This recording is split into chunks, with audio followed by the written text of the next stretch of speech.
శ్రీ మహాగణాపతయే నమః శ్రీ గురుభ్యో నమః హరి ఓం. అందరికీ కూడా నమస్కారం. అందరికీ కార్తీక దీపోత్సవ శుభాకాంక్షలు.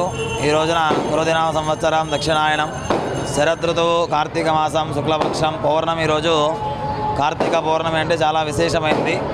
కార్తీక మాసం అంటేనే చాలా విశేషం, అందులో పౌర్ణమి ఇంకా విశేషమైనది.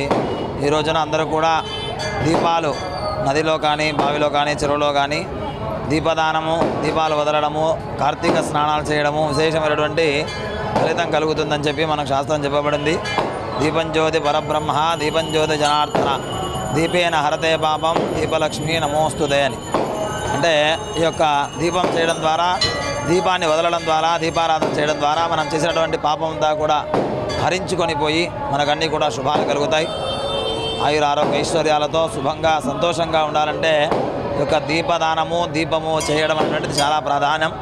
కాబట్టి ప్రతి ఒక్కరూ కూడా ఈ యొక్క వినాయక గార్డెన్ నందు వెలిసినటువంటి వినాయక గుడిలో, దేవాలయంలో విశేషమైనటువంటి భక్తులంతా కూడా వచ్చి తెల్లవారుజామున 4 గంటల నుంచి విపరీతంగా భక్తులంతా కూడా రావడం జరుగుతుంది. అందరూ కూడా పక్కనే ఉన్నటువంటి కేసీ కెనాల్లో దీపాలు వదిలి ఇక్కడ దైవ దర్శనం చేసుకొని ఇక్కడ కూడా దీపారాధన చేసి స్వామివారికి వారి వారి సంకల్పాలన్నీ ముక్కులు కూడా చేర్చుకోవడం జరుగుతుంది.